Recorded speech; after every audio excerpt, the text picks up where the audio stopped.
Next item of business is an urgent question from Jackie Bailey on the performance of Test and Protect. Before I call Ms Bailey, I would just like to highlight that my preference would have been for this urgent question to have been scheduled before the Labour Party debate on testing for all health and social care workers, given the clear crossover between the two issues. This possibility was explored with the Scottish Government, and my understanding is that an earlier time slot was not possible due to the Cabinet Secretary's diary commitments and the need for time to prepare for the debate and urgent questions, both of which are entirely understandable reasons. I was, however, surprised to see the Cabinet Secretary giving an interview to journalists in the Garden lobby around the time that had been put to the Government. I believe that the interview was not primarily about the subject matter of the question. However, this issue was raised in questions and answers. Can I restate my strong expectation that ministers making themselves available to answer parliamentary questions in the chamber should take precedence over media interviews or briefings? We'll turn now to the urgent question. Jackie Bailey. Thank you, Presiding Officer. To ask the Scottish Government when it was informed that errors had been made in the publicly reported contact tracing performance of Test and Protect. Cabinet Secretary Jean Freeman. Thank you, Presiding Officer. If I may, just before I answer the question, I hear what you have said, and of course, had it been within my control, I would not have been the interviewer who asked me a question which was not what was scheduled to be discussed. It was the vaccination programme. But unfortunately, I do not control the questions the media asked me. In terms of the urgent question, I presume members now wish to hear the urgent answer. Public Health Scotland alerted the Scottish Government to an error in the contact tracing time statistics on the 4th of November, that was last Friday, shortly before midday, last Thursday rather, stating that a coding error had been discovered. Public Health Scotland added an alert to their 4th of November publication and web pages, which stated that an error had been discovered and that a revised set of tables would be instead released at midday on the 6th of November. Public Health Scotland subsequently informed the Office for Statistics Regulation, and the revised figures were published on Friday, 6th of November at midday. Jackie Bailey. The errors in the contact tracing data revealed by the Sun newspaper are truly staggering and undermine public confidence in the system. Contact tracing is performing 5 times worse than the Scottish Government reported. For those that tested positive, less than half were contacted in 24 hours. In 1 week in September alone, it was a minuscule 3.9% of positive cases that were contacted. This means that some 15,000 people who tested positive were not contacted within 24 hours over that period. And now we're not even phoning people, we're simply sending them text messages. In May, SAGE said that delays in contact tracing would have an impact on the R number. Does the Cabinet Secretary therefore believe that this error resulted in an increased spread of COVID in September and October? Cabinet Secretary. No, I do not. And actually what I think undermines public confidence is misrepresentation, wherever that comes from, whether it is from other benches or elsewhere. And can I just be clear, I am really disappointed that Ms Bailey would prefer to take what Baroness Dido Harding says about how we do our job than the facts. I'm afraid that the Baroness, the good Baroness, is wrong. We do not just send SMS. We phone contacts, index cases, up to 3 times until we find the contact. And in terms of those that we are then tracing as contacts, it is a mixture of phone calls and SMS, moving incrementally to entirely phone calls. So the information that was miscoded and wrong doesn't deny the fact that in terms of the World Health Organization's requirement, which says that at least 80% of new cases have their close contacts traced and in quarantine within 72 hours of case confirmation, the fact is that in the week to the 8th of November, 95.8% of contact tracing of all positive cases was completed within 72 hours, far exceeding the World Health Organization's requirement. So I repeat what I said earlier.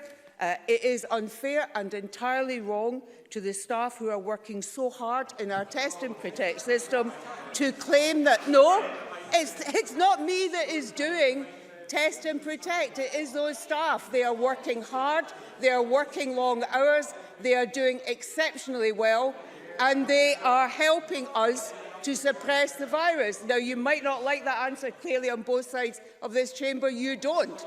But the facts are the facts are the facts, and you are wrong. Jackie Bailey.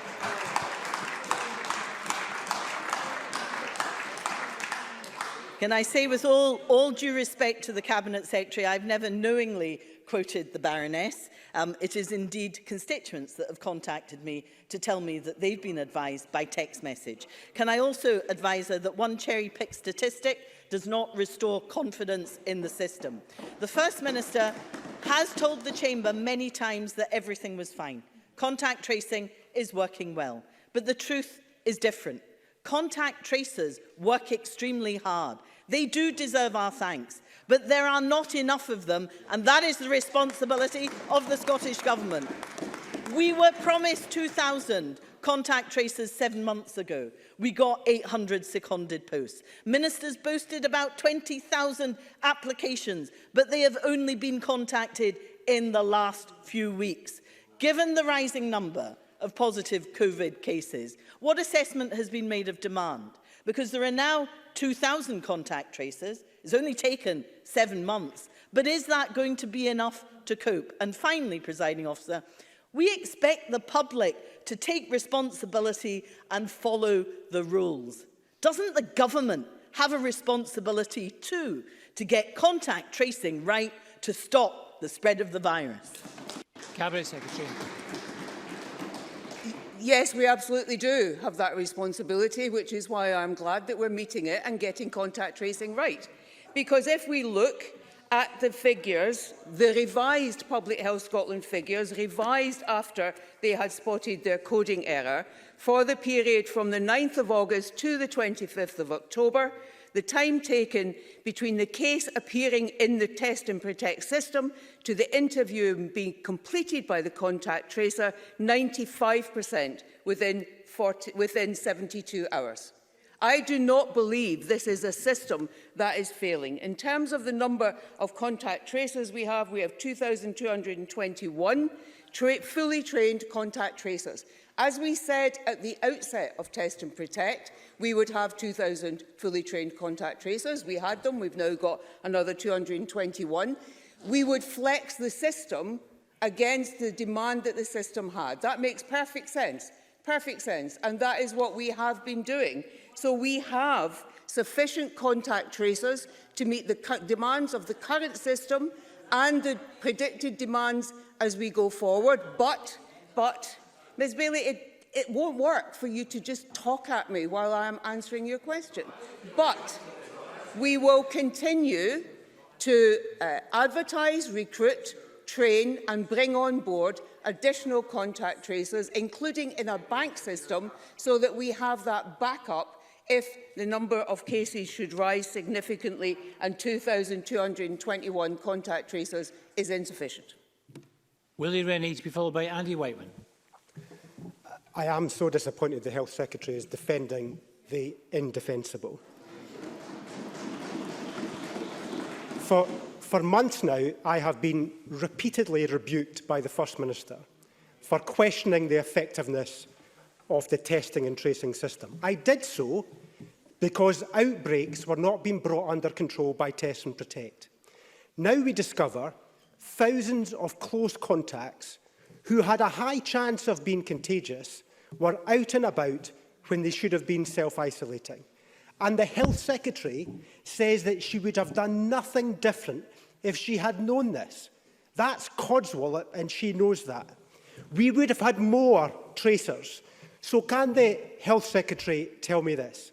How many more people were infected? How many more people were infected as a result of this error? Cabinet Secretary. Presiding Officer, this is a coding error. It's about how you put data into the system. And what it meant was that the numbers that had gone into the system saying that the cases had been contacted within 24 hours were out.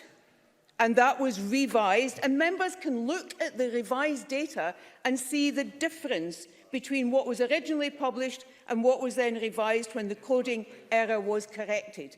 That is not people who have been missed. And I am not defending the indefensible. I am simply pointing out that our test and protect system more than meets the World Health Organization standard required, more than meets it, that we have more than enough contact tracers fully trained and ready to be deployed, but we continue to recruit more so that we have a bank of those. So this is not me defending the indefensible. I'm really sorry to the members in this chamber. This is me simply stating the facts. And I regret that they don't like it. But as I said, facts are facts. Andy Whiteman. Thank you very much, Presiding Officer. The Cabinet Secretary will no doubt agree that the public must have confidence in test and protect. So I've got two questions. First, for the record, can you confirm that the coding error that's been made was that people were noted as having been contacted 0 to 24 hours after the index case was notified, instead of 24 to 48? If you could just clarify that that actually is the error that was made. And second, can you say what implications, if any, this error has had on the decisions that Scottish ministers have made in terms of their response to the pandemic and the restrictions they've been putting in place over the past few weeks? Cabinet Secretary. So Mr Whiteman is correct. What the error in classifying the cases meant was that some cases were classified as being within 0 to 24 hours, when actually they should have been classified as between 24 and 48 hours. So Mr Whiteman is absolutely correct in understanding what the coding error was, and I can confirm that none of that revised information, the earlier information or the revised information, which members are very welcome to go and look at, would have made a single difference to the decisions we have taken as we've gone through this in terms of the strategic framework or the allocation of levels of restrictions to the local authorities across Scotland. Thank you very much.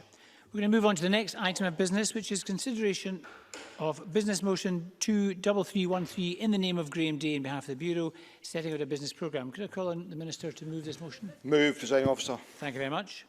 And no member has indicated they wish to speak in the motion. The question, therefore, is that motion 23313 be agreed. Are we all agreed? We are agreed.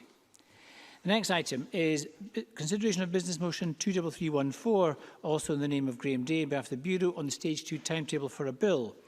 Could I call on Graham Day to move this motion? Move, Presiding Officer. Thank you. No member has indicated they wish to speak on this motion. The question, therefore, is that motion 23314 be agreed. Are we all agreed? Yes. We are agreed. The next item is consideration of Parliamentary Bureau Motion 23321 on approval of an SSI. Could I ask any member who wishes to speak against the motion to indicate now? I call Maurice Golden. Thank you, Presiding Officer. I rise to speak against this statutory instrument on behalf of the Scottish Conservatives. We do not agree that Scotland's census should be delayed to 2022. Good data has never been more important, and putting the census out of sync with the rest of the UK will make it more difficult for academics in Scotland and elsewhere to carry out vital research and scrutiny. UK-wide population statistics are used to calculate key economic and social indicators, for example, unemployment and mortality rates. A delay to the Scotland census would make Scottish population estimates less accurate. This will be the first time since the Second World War that census Day has not been synchronised across the UK. The SNP's justification for delaying the census is poor. This action has not been deemed necessary in other parts of the UK, so we must question whether it is down to a lack of preparation or ambition from this government. The National Records of Scotland have presented options on how to preserve the 2021 census date. We would urge the government to think again about those options and avoid another avoidable delay to the vital publication. I urge the Chamber to reject this legislation and instead ask the SNP to return with proposals to deliver Scotland's census on time. Thank you. And before I call on the Cabinet Secretary, Fiona Hislop, to respond, could I call on the Minister Graham Day to move this motion? I forgot to ask. Move, Presiding Officer. Thank you very much. Cabinet Secretary Fiona Hislop. Presiding Officer, the instrument before you today relates to the census. It seeks to move the census to 2022 following the significant impact the coronavirus pandemic had upon planning for census in 2021.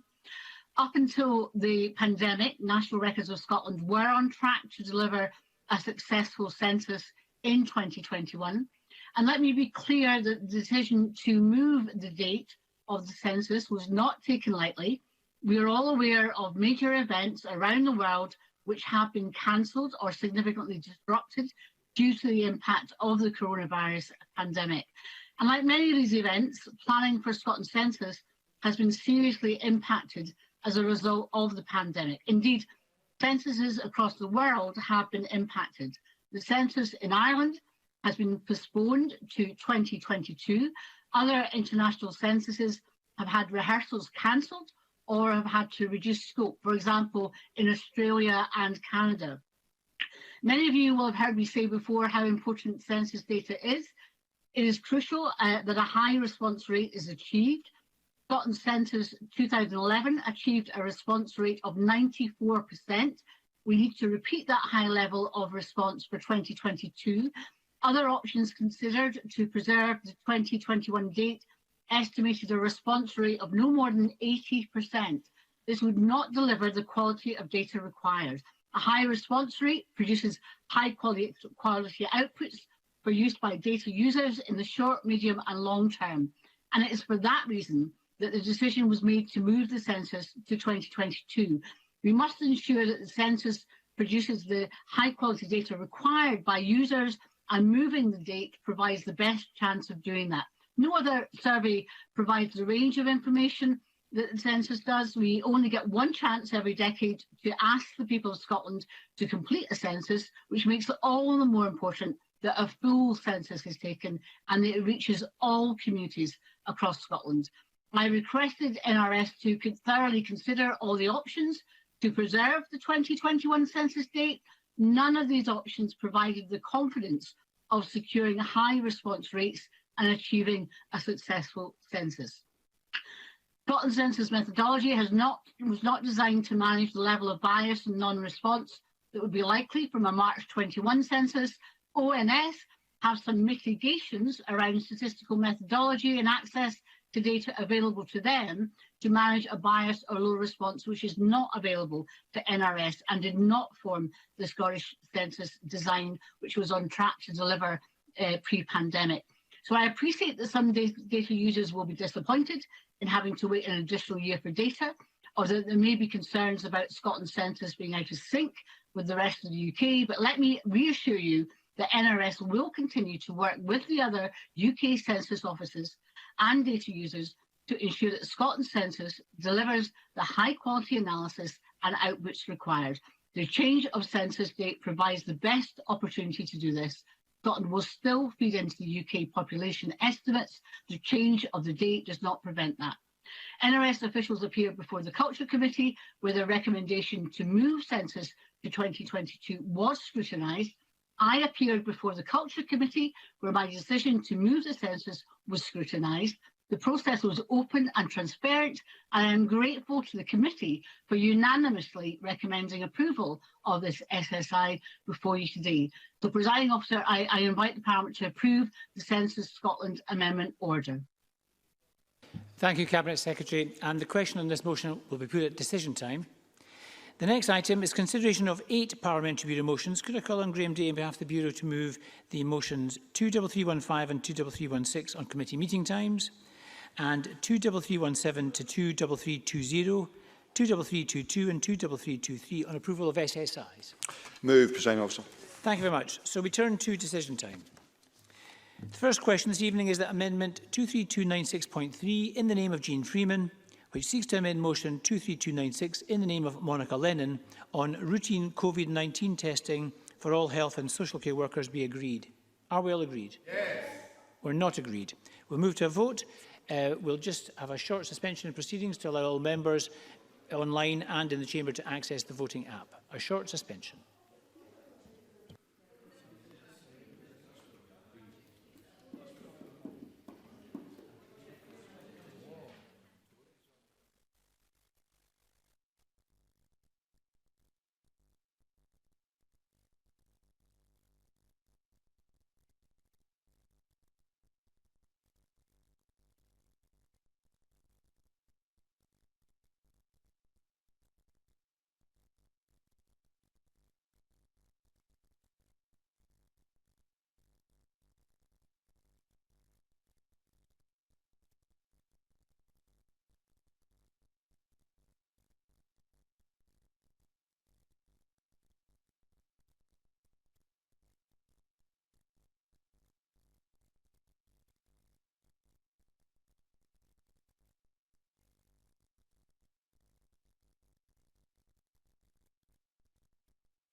Thank you, colleagues. We are now back in session. So we're going straight to the vote. The question is that Amendment 23296.3 in the name of Jean Freeman, which seeks to amend Motion 23296 in the name of Monica Lennon on routine COVID-19 testing for all health and social care workers be agreed, and members may cast their votes now. This will be a 1-minute division.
The vote is now closed.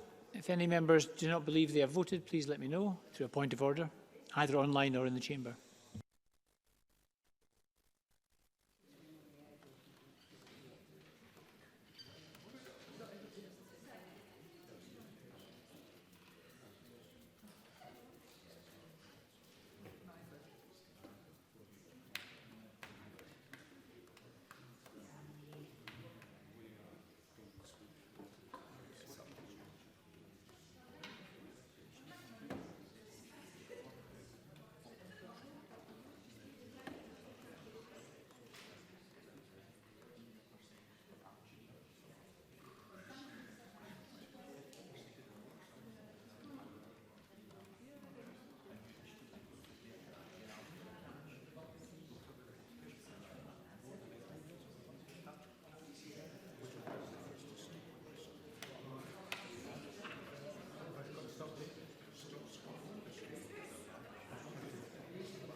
Thank you, colleagues. The result of the vote on amendment number 23296.3 in the name of Jean Freeman is yes 116, no 5. There were no abstentions. The amendment is therefore agreed. The next question is that amendment 23296.1 in the name of Donald Cameron, which seeks to amend the motion in the name of Monica Lennon, be agreed. Are we all agreed? Yes. We are all agreed. The next question is that motion 23296 in the name of Monica Lennon as amended be agreed. Are we all agreed? Yes. We are all agreed. The next question is that amendment 23299.2 in the name of Fergus Ewing, which seeks to amend motion 23299 in the name of Richard Leonard on additional support for Scotland's tourism and hospitality sectors during the COVID-19 pandemic, be agreed. Are we all agreed? Yes. We're not agreed. We'll move to a vote. Members may cast their votes now. This will be a 1-minute division.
That vote is closed.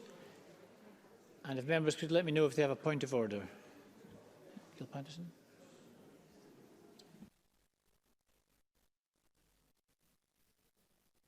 I call Gil Patterson.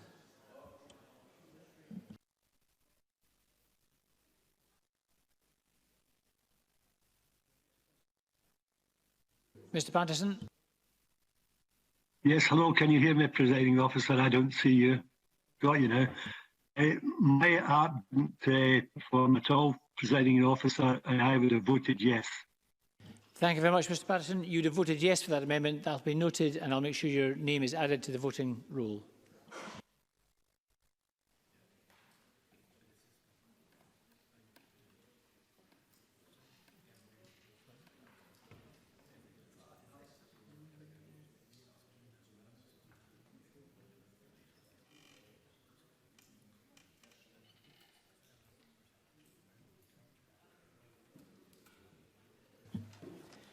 Thank you. The result of the vote on amendment number 23299.2 in the name of Fergus Ewing is yes 60, no 63. There were no abstentions. The amendment is therefore not agreed. The next question is that Amendment 23299.1 in the name of Oliver Mundell, which seeks to amend the motion in the name of Richard Leonard, be agreed. Are we all agreed? No. We're not agreed. We'll move to division. The members may cast their votes now. This will be a 1-minute vote.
And that vote is closed. If any members have had any difficulty voting, please let me know.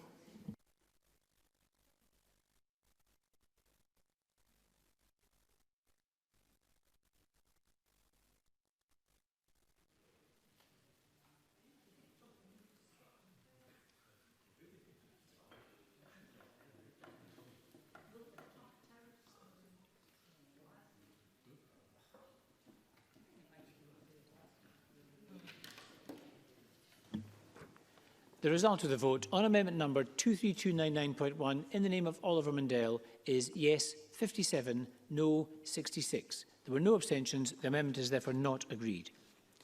So the next question is that motion 23299 in the name of Richard Leonard on additional support for Scotland's tourism and hospitality sectors during the pandemic be agreed. Are we all agreed? We're not agreed. We'll move to a vote. Members may cast their votes now.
Thank you. That vote is closed. I'm going to call Keith Brown for a point of order. Keith Brown.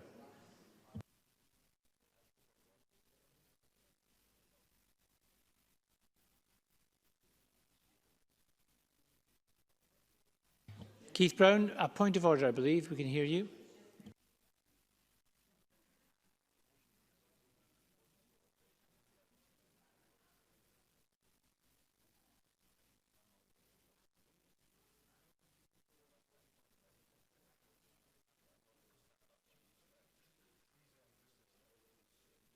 Can I call, we'll try to get the line back to Mr Brown. Can I call Shona Robertson? Shona Robertson.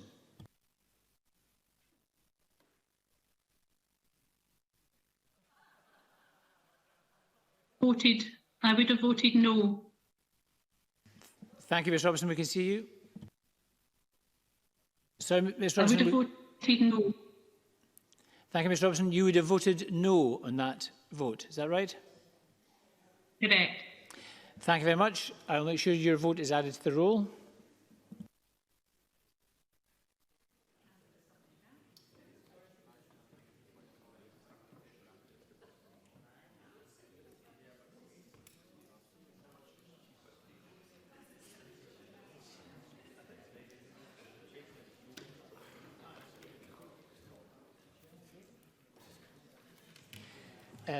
I'm going to call Claire Adamson first, but Claire Adamson, can I just say that you have voted? I'd also point out to Claire Hockey and to Kate Forbes that you also have both voted. I'm now going to call, but I'm going to call for the point of order next, Keith Brown. Keith Brown.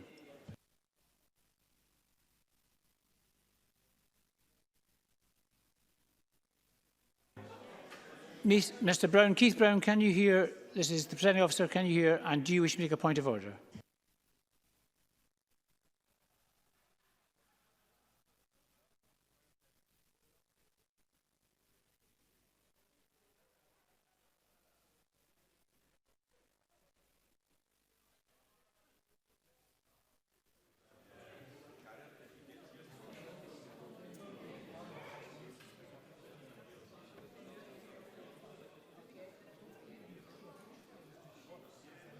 I'm going to ask Mr Brown, I wonder, Mr Brown, if you could switch your video off and we'll just hear you if we can.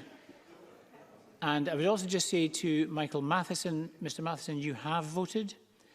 However, after hearing from Mr Brown, I will take Claire Adamson, who wishes to make a general point of order. Keith Brown, are you able to make your point of order now?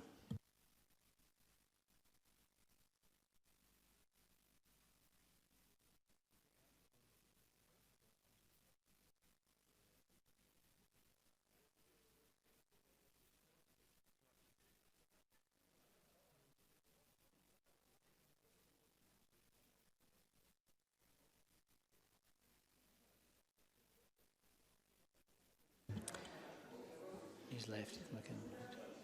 Now, we're clearly having connectivity problems, as you can all see. We're going to try and get Mr Brown back in a second. In the meantime, Claire Adamson wishes to make a point of order. Claire Adamson.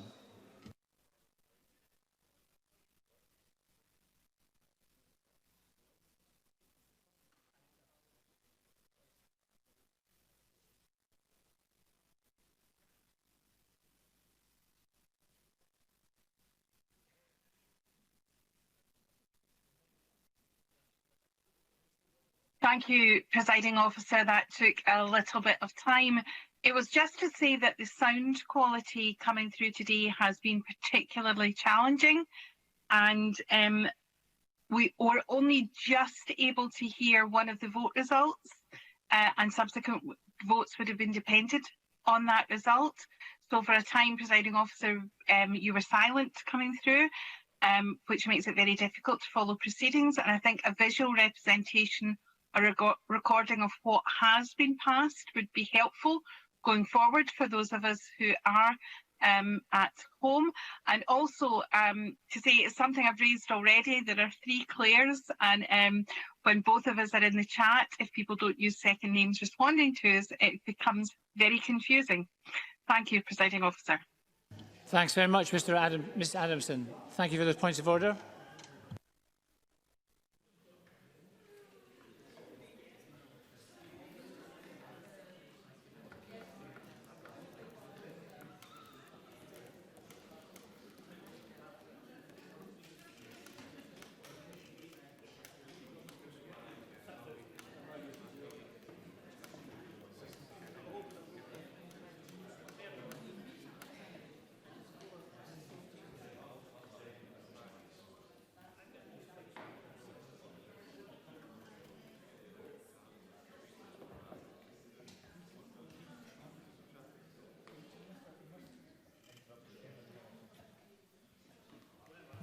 Thank you. Can I call Kate Forbes to make a point of order? Thanks very much, Presiding Officer. To echo Claire Adamson's point that the sound has been very, very poor tonight. I should have voted no. I understand that the vote has been recorded as yes, because I tapped it as I was scrolling down and it froze. meaning I was unable to change my vote. So I just wanted to make that point of order that I would have voted no. Thanks very much. The section generally this evening has been awful. Thanks very much, Ms Forbes. That is noted and it will be on the record, although I can't change the vote for that reason. But it will be noted and it will be in the record. Claire Hockey to make a point of order.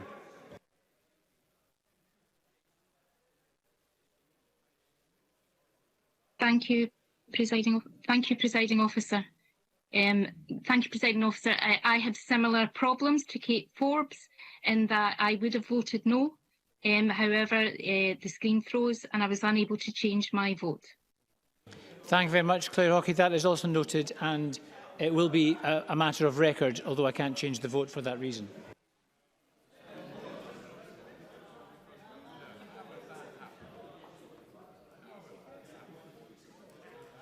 I call Angela Constance to make a point of order.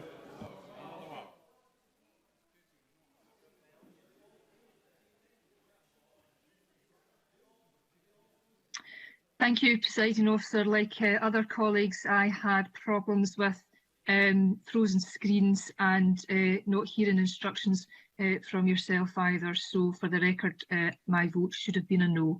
Thank you. Thank you very much, Ms Constance. That is noted.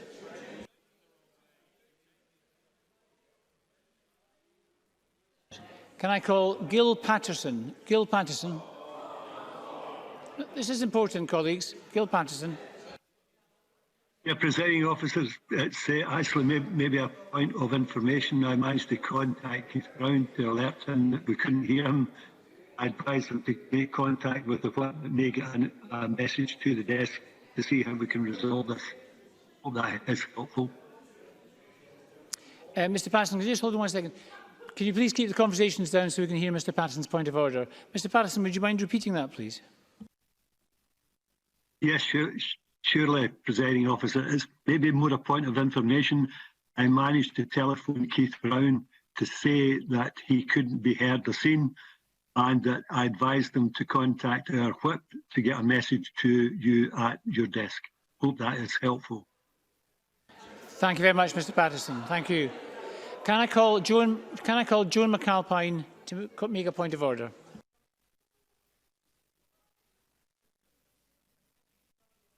Joan McAlpine. Thank you, Presiding Officer. I had similar problems to other colleagues. I think my vote was recorded as a yes. I couldn't hear the proceedings because Blue Jeans was cutting out and I should have voted, intended to vote no. Thank you very much, Ms McAlpine. That will be noted as a point of order as well. That's noted for the record. Point of order, Jackie Bailey. Presiding Officer, I think I should point out that there was a flurry of activity at the back of the chamber between the SNP whip and the Minister, and I think what's happened is not a technical fault, it's just that they changed their mind and the vote changed and they never bothered to tell people voting remotely. Thank you, Presiding Officer. Thank you, Ms Bailey. That is not a point. That is not... Colleagues, I'm sorry, we're already well over time. We have a number of people. There are connectivities. Mr Hepburn, I'm not even finished explaining one point of order. Would you please sit down? We're here very late already. There are clearly a number of connectivity issues. There are members who wish to make some points on the record. Now, I'm making it quite clear when the vote can be changed and when it can't be changed. Members have the right to make sure that people know how they would have voted, even if the vote cannot be changed. Now, before I take any points in the chamber, there are still members online. I wish to check whether they wish to make a point of order. 1 second.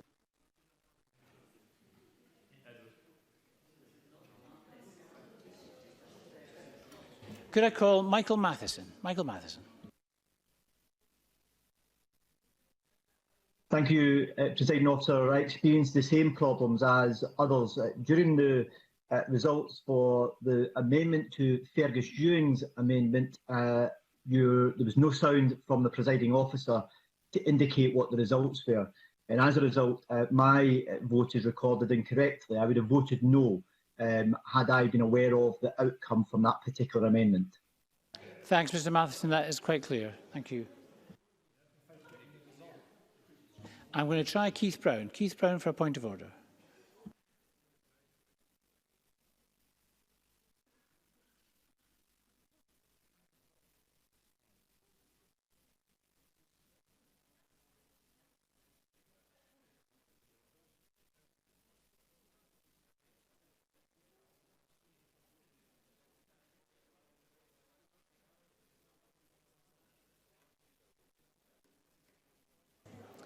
Keith Brown, are you able to make contact with us?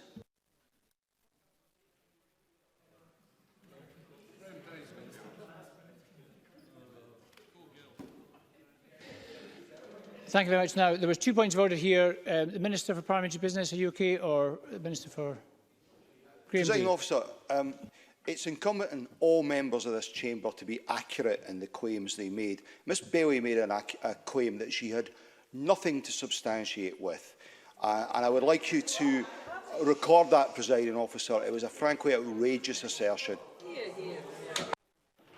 Thank you. Again, that is not a... Colleagues, I'm sorry, these are not points of order for the Chair. I can rule on procedural matters. This is essentially a debate you're having amongst yourselves. It is not something to be conducted through the Chair. It is not something to be conducted through the Chair. And because one person makes an accusation, a counter-accusation doesn't help us all. Now, are there any further points? Otherwise, I'm going to call the result of this vote. Are we happy? Okay.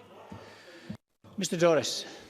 Presiding Officer, earlier during this unfortunate affair over accuracy in voting, you said from the Chair you could not change the votes of individuals who cast their vote wrongly because they could not hear the result of an earlier amendment. I accept that.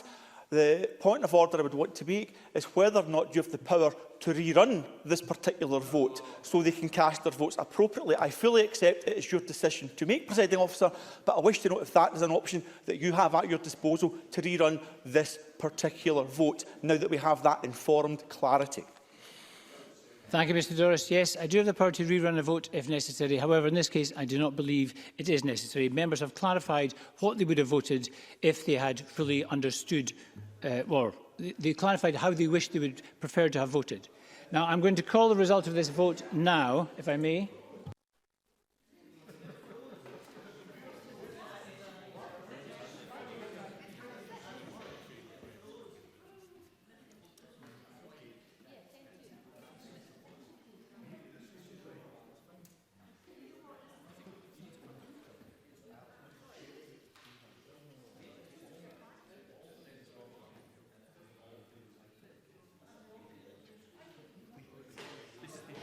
Thank you very much. The result of the vote on motion 23299 in the name of Richard Leonard is yes 67, no 53. There were no abstentions and the motion is agreed.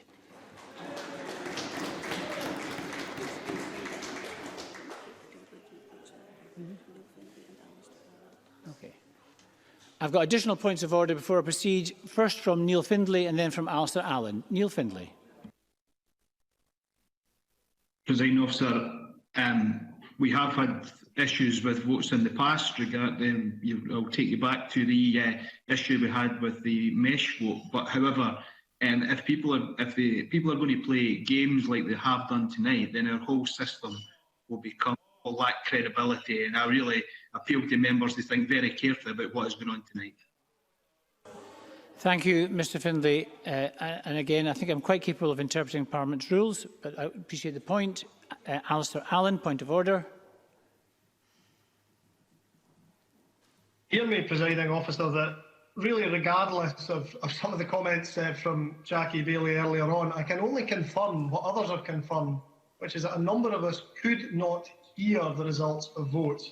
And I'm not making a point of order to question the result of the vote, but merely to ask you, Presiding Officer, what you're going to do to ensure that members are not again put in a position where they are asking to vote on a motion without knowing whether it is amended or not.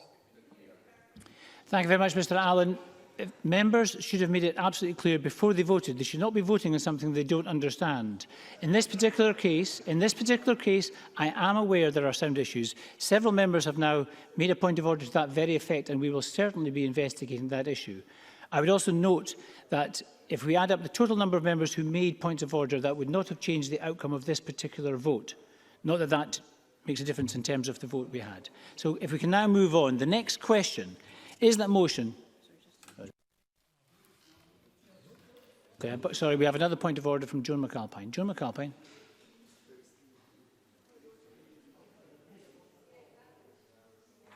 Thanks, Ms McAlpine. Thank you, Presiding Officer. I just want to object to what Neil Finlay's just said, suggesting that we're playing games. I couldn't hear the result of the earlier amendment. I wasn't playing games. I genuinely couldn't hear it. My sound cut out, and I think that is unparliamentary language, to say the least. Thank you very much, Mr McAlpine. Can I suggest these accusations and counter-accusations are not taking us any further forward, and they are not points of order for me to rule on. The next question is that motion 23321 in the name of Graham Day on approval of an SSI be agreed. Now, this is the SSI in the census order. Are we agreed? Yes. We're not agreed. We'll move to a vote on motion 23321. Members may cast their votes now. And this will be a 1-minute division.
That vote is closed. Members should alert me if they have any difficulty with that vote.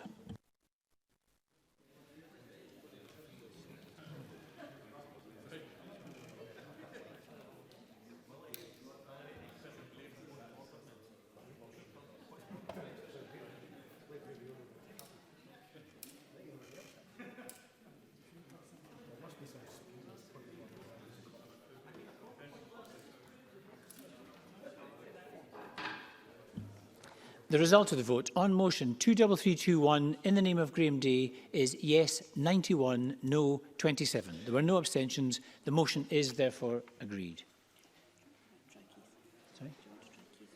Sorry, yes. I'm going to... Keith Brown wishes a point of order still. I'm going to try and make contact with Keith Brown for a point of order. Mr Brown.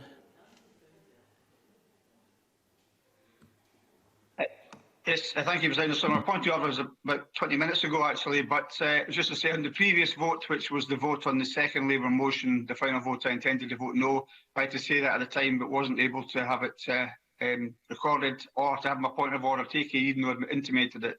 But I have no problems on this particular vote, President Officer. Thanks very much, Mr Brown. I'm glad we were able to hear that in the end. I will make sure, well, it is now a matter of official record, the way that you would have voted on that particular amendment. Thank you. Now, I propose to ask a single question on 8 parliamentary bureau motions. Does any member object? No. So the question is that motions 23315, 23315-2, 23320, 23322 and 23323 in the name of Graham Day and on behalf of the Bureau be agreed. Are we all agreed? Yes. We are all agreed. And that concludes decision time. We're going to move shortly to members' business in the name of Alistair Allen on concerns regarding the island housing market, but we'll just have a short pause while members, including myself, change seats. I just urge members to observe social distancing while leaving the chamber, to wear masks at all times and to follow the one-way systems throughout the building. Thank you.